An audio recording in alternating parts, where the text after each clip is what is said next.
Good morning, everybody. Give it that minute to let people log on a little later in the morning. It's good. Between classes here for work, so I got a few minutes. It's nice to have the sun out. It's always a long, dark drive in the mornings now, but like I said, I'll give it that minute, let people log on. We got four topics on this video. Make sure I can remember them. We got Rocco Galati, the current Bank of Canada situation, tied directly to that man. We're going to get into inflation versus standard of living versus immigration. Then we're going to get into the rollout of mandatory vaccinations for employment right here in Canada. Then we're going to go on to the election. And we're going to get into Vanguard and BlackRock, which seems important to a lot of people. There's a BitChute video running around, and that kind of ties in, everybody, to why I stay on the social media platforms I do, because I don't want to ever be in a fictional scenario. Unfortunately, those platforms come into fiction, and it's pure fiction. And we're going to get into that because it directly, and I repeat, directly affects the third-class citizen here in Canada, i.e. those who have to work for a living, often living paycheck to paycheck. We're going to talk about that. Vanguard and BlackRock. But we'll go back to the start now. Start of the first point that I want to get through, and we're going to go through each point. And I may have to ask all of you to remind me. So the biggest thing right now is the Bank of Canada. We're over a whole percentage point, more than a percentage point, 1.1% officially, over what the Bank of Canada says it can tolerate in inflation, which I'm going to tell all of you, if your wages or your profit margins do not, and I repeat, do not move with the rate of inflation. So if you didn't see a raise in your wages of 4.1%, just over this year, if you didn't see that here in Canada, I'm sorry, but you're a loser. This goes for all businesses and all working class Canadians. This does affect absolutely the second and third class. Now, when we talk about the first class politicians, they all received mighty raises this year that completely shoot past the rate of inflation. Shoot past it. Never mind their expense accounts. Never mind the fact that they do not incur any expenses against that income they take in wages with the mighty wage increase. So they shot past inflation. But how did the second class do? Well, while domestically, large businesses did extremely well. Large domestic, and even better was the international businesses. The wealthiest of the wealthy took on mass monies, as much or equivalent to the politicians. Now, who was expensed? Many large businesses in the second class, medium and absolutely small businesses. They took a whopping beating. They're even negative comparatively to the inflation process. So we're going to see a lot of companies as we go through the coming years go completely belly up. That's domestic small businesses, which third class accounts for over 60% of your employment right here in Canada. 60%. It's not hard to figure out where employment's going. It's not hard to figure out where primary sector is going. As you roll over into the primary sector, you see the greatest losses. And what is primary sector, Canadians? Well, that's your wealth generation. Your wealth generation of your country. It's what pays for all your services. The greatest harvest of revenue for both federal and provincial governments is from the working class tied to the primary sector. Almost, 100% of the taxes collected from primary sector workers goes into the system completely. Only 10% from the service sector.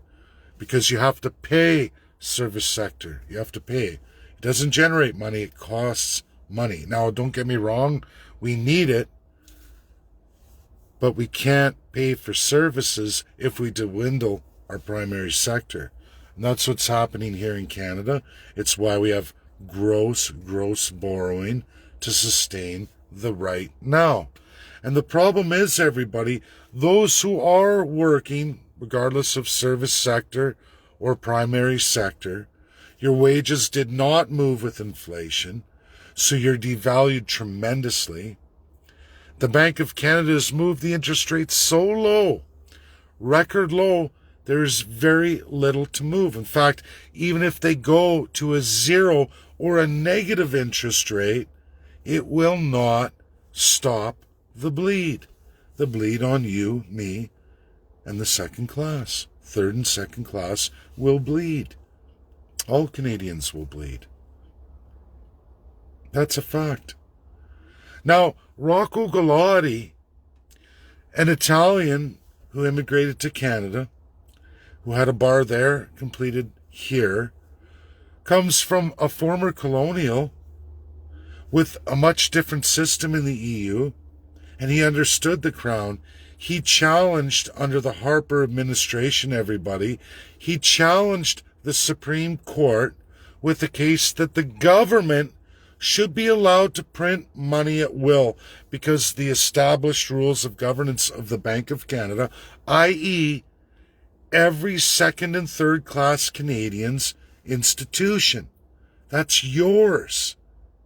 Where does the Bank of Canada get its wealth from? Well, from the revenues you generate. That's where they get it from. The work you complete, the toil you put in, the GDP you create, the value of the average Canadian. That's how you get $1. It's what you trade, less what you take in, and you get a value, a Canadian value, $1 value. That is your bank. You're all equally shareholders of it. Now, the first-class politician under Harper had Rocco Galati do a challenge that says the government can print money at will. At will. They can decide the value of all of you at will. And he won. And why? Because the government loved it. Of course the government wants to have their greasy, filthy mitts in control of the value of all Canadians. Wrong, completely wrong, historically not to ever be done. But the Supreme Court said, no, Rocco, we agree with you. We agree with the Crown politician, because the Crown politician can pick up the phone with Governor General and say, Supreme Court of Canada, you will rule on this case. You will rule on it for the divine politician. Prime Minister Harper at the time asked me to tell you to do this. And they did. Wrong. Completely wrong. No historical precedent in Canada to give that kind of authority to the Supreme Court to take away your powers of your institution and transfer it to the greedy, seedy, filthy politician. Hands off. But it wasn't hands off. That's reality, everybody. You can look all this up. It's verifiable, credible, and more importantly, 100% truthful. That's the reality. And now we see it today that every succeeding prime minister gets to do what Harper did in 2008 at 9. And Canadians don't feel it today or on that day, but we're feeling the effects of 2008 and 9. Things have gotten extremely hard. Employment's much harder. The money you generate is a lot less than it was preceding that. What Justin Trudeau has done, multiplying Stephen Harper's gross, worst borrowing in Canadian history, most printed money in Canadian history. You can add up every filthy prime minister before him all together, and it equaled the debt that he put out. All of them together, including one Pierre Elliott Trudeau, as bad as he was at the time and all the damage done. And anyone from those periods will tell you this. That's why you have the over 50 population that is deathly against the Liberal. That's why. But Harper did it too, and he trumped being the worst prime minister in the history of Canada. He trumped all economic destruction in just a few short years. He trumped it all. Until now, Justin Trudeau, who trumps all of them by a massive, large margin. We haven't even seen the end of it. And I'm telling you, as we get into the rest of this video, it only gets worse as we get into election and what it means. So that was point one. That's what you need to know about the Bank of Canada. Actually, there's one further part of that. Is that all of you invested, which is another part of this video, all of your investments for retirement. You know, us dirty, filthy, third-class workers who work every day of their life, go wherever it takes you to take care of your family, pay your bills, get your things paid off, have something in the end, your investments. That is now devalued 4.1% this year, minus the 0.25. You've lost at 3.85%. That's what you've lost this year, just 1 year. That's what you've lost on your investments, unless you've left the market. Which brings me into the point of Vanguard and BlackRock. Massive institutions out here west. They are the most wealthy group of investments in the entire world. Why is that, everybody? This is your American 401k, Canadian mutual funds. You get RSPs. It goes on and on. And yes, it's a lot of investment groups, and they go into the mass amount of shares. Well, guess who all those shares are? Guess who they're? It's from guys like myself and all of you watching today. It's your investments. You'll even find Canada's pension plan crossing over, a massive one of the massivest ones in the world per person per capita and for Canadians. Parts of your old age security, absolutely mutual funds tie in there. Any defined pension plans. I've did 4 years ago, I ran through all of it for all of you. I took so much time with ATB to get it right, to be able to move pension plans, giving the honest narrative. And that was for Succession of Alberta from Canada. I went through the entire process, 8 months of my life full time.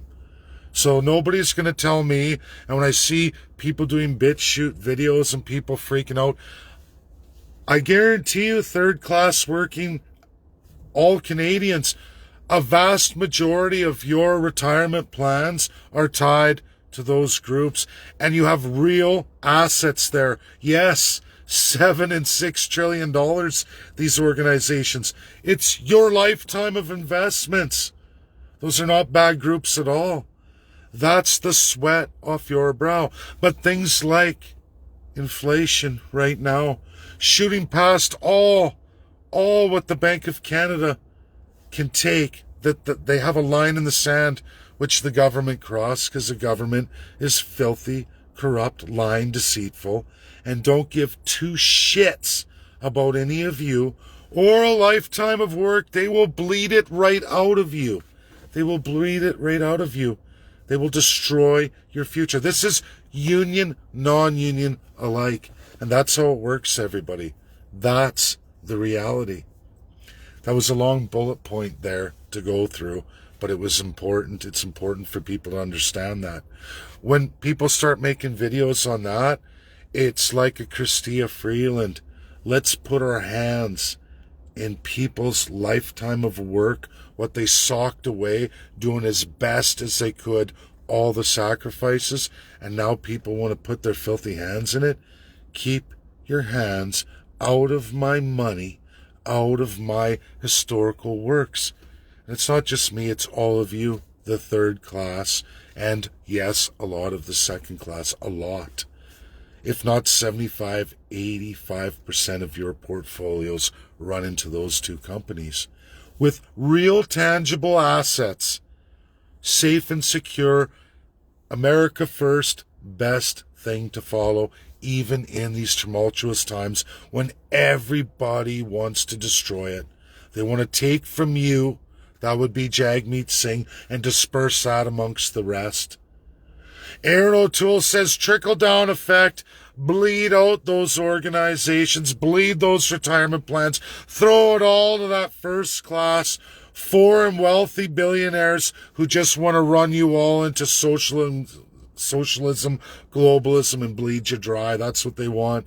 And then there's people making BitChute videos who don't even tell you who all those shareholders are. Well, I'm one of them. One of them. Absolutely multiple defined pension plans. Most of you are. And you should be happy about that because you worked your whole life and at least there's something for the future. But that future sure gets scary when you have nutcases and people left, right. See how there is no left and right? Even extreme conservatism, extreme left, people like Chrystia Freeland, let's tap into the resources of your savings and your investments. Any of these seedy, greedy, corrupt politicians touch any of your plans, it's time. It's time to teach the politicians a lesson.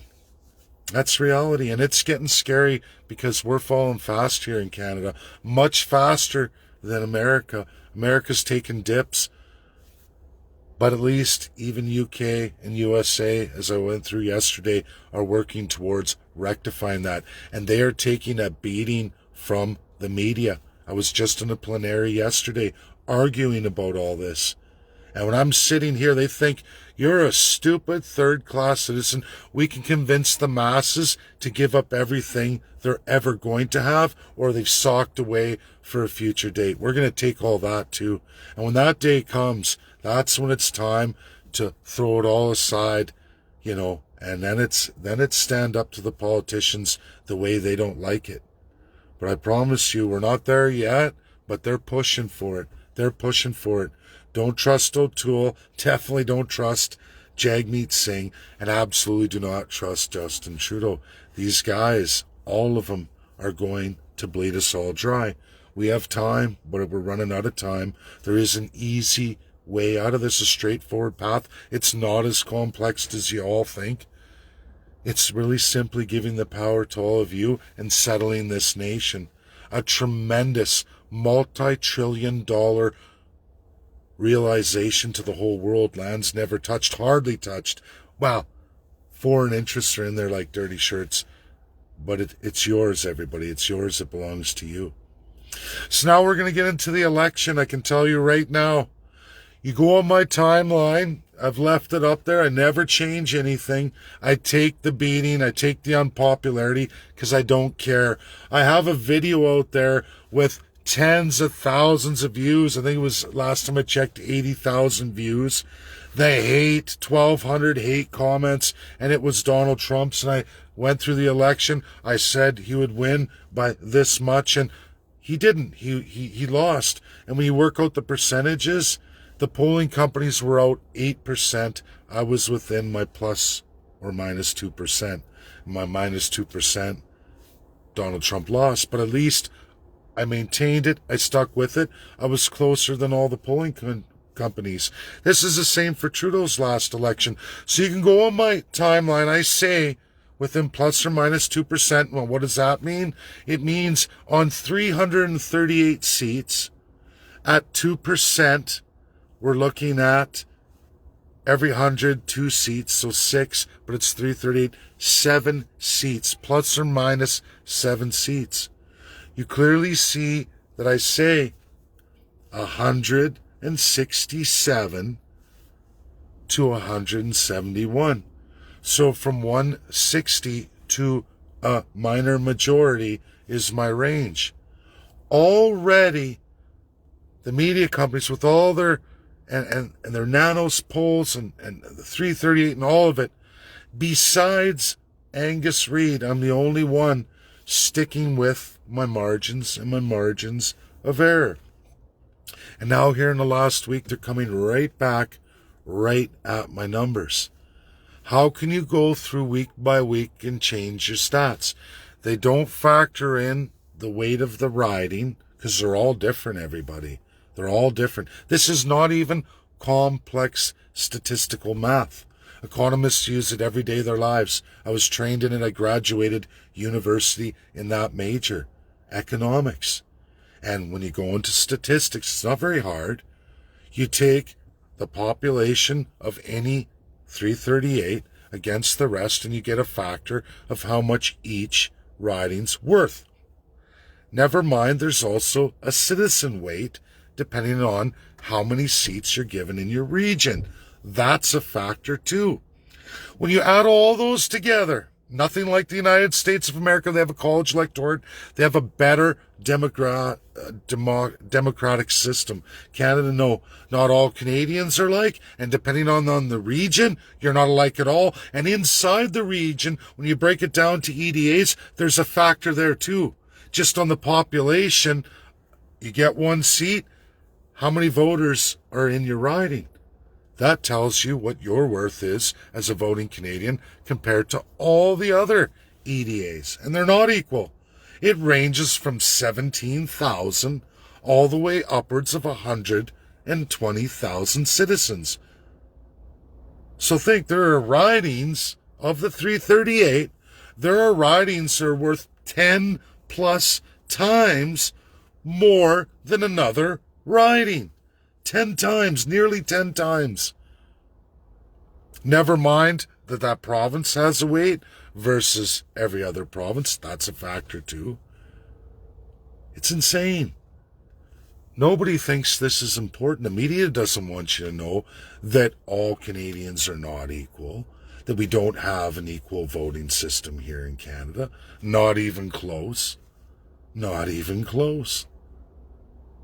Inequality, i.e., not a real democracy. That's the truth. That's not democratic. Every man, woman, one vote, one say, right? Well, what if your one vote, one say is 9 times less than the guy in the riding beside you? Now is it every man, woman, one vote, one say? Or is it I need 10 men and women to equal one man or woman in this other riding?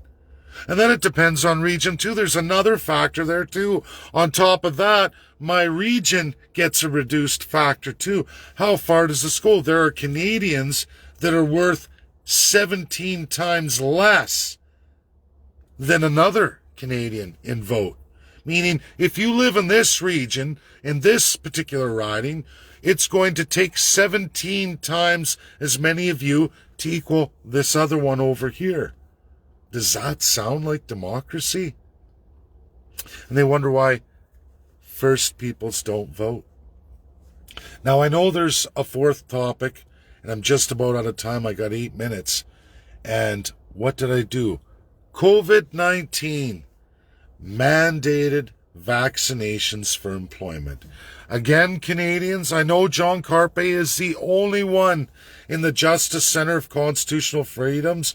I got an email from him. A lot of people sent for me an email. You know who you are. One particular lady who knows John very well. John put me back on. Now that he's back in, we're all good. We're back in communication. Everything's great. I got my email from the Justice Center, and I read it, and John's going to fight. He's going to fight tooth and nail. But as much as I love John, and yes, it's good to do it, I don't see how the Crown is going to allow the Supreme Court to rule on any charter, as they haven't all the way through. That's reality. I think employers are going to force, as they are in my industry, construction right now, all the big companies, as a lot of people are stating, are forcing the vaccine. In fact, they're going to restrict mask mandates, but enforce mandates on those who are not vaccinated.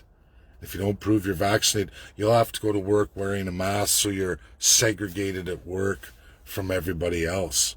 Even though, how would a vaccinated person be affected by an unvaccinated person, right? It's a way of bullying. It's a way of segregation. It's a way of abuse. It's wrong. It's always been wrong. Of course, I support choice. Of course. ICU, they're making big claims on ICU, picking on Saskatchewan, Alberta, and it's a push to force a vaccine. Well, you know what? They forced, I'm going to tell you Canadian history. This is real. And if you're left or right, this don't matter anymore. But you remember those on the extreme left and those on the extreme right, because you're both guilty of perpetrating in your histories, in your mindsets. You're both guilty of genocidal acts against your fellow Canadians. Worse, or comparable to many Commonwealth countries before you. South Africa, the biggest one.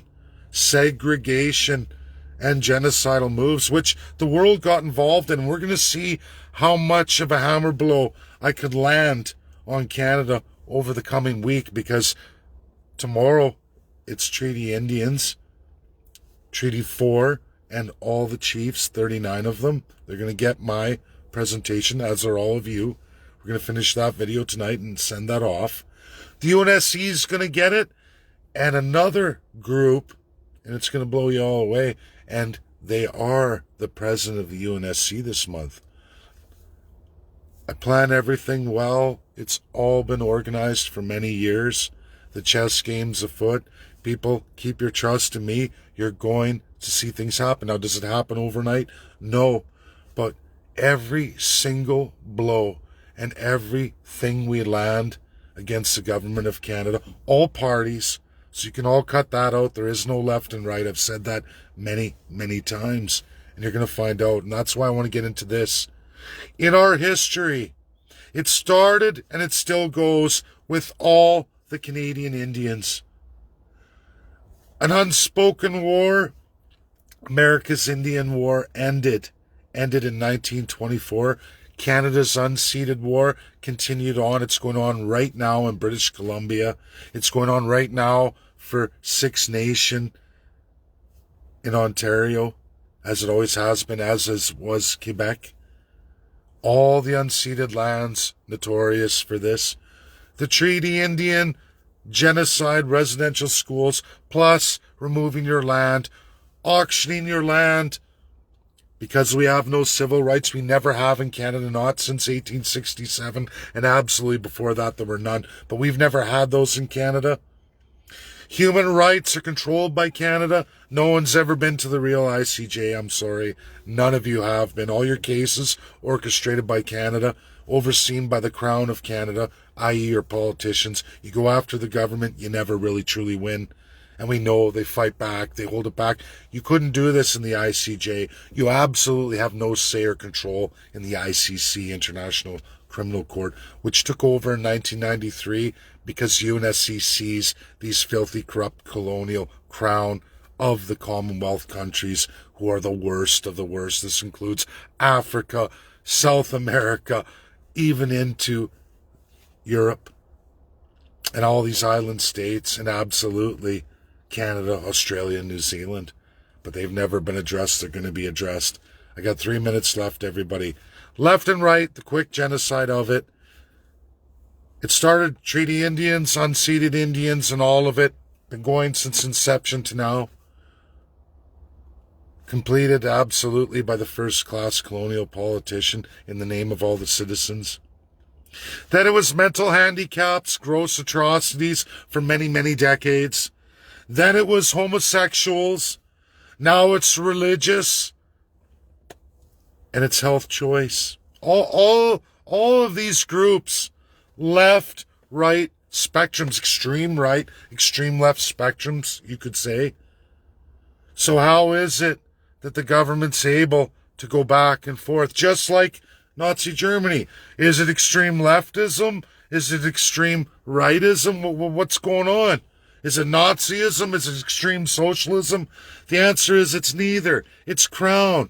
The Crown, privileged first-class citizen. We're way worse than any communism, and we're way worse than any runaway capitalism. Because the fact is, like Nazi Germany, it didn't matter. They will take parts of both, globalist, social. They don't give a shit.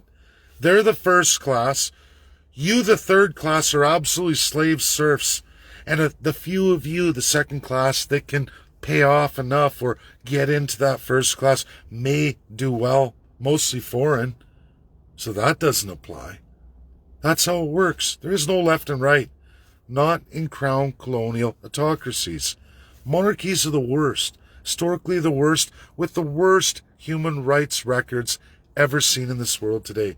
Thanks all. That's my video. Gotta go. Gotta get back to her. Share, share, share. It's important. I know it's early, but later today, more will see it. Thank you. Bye now.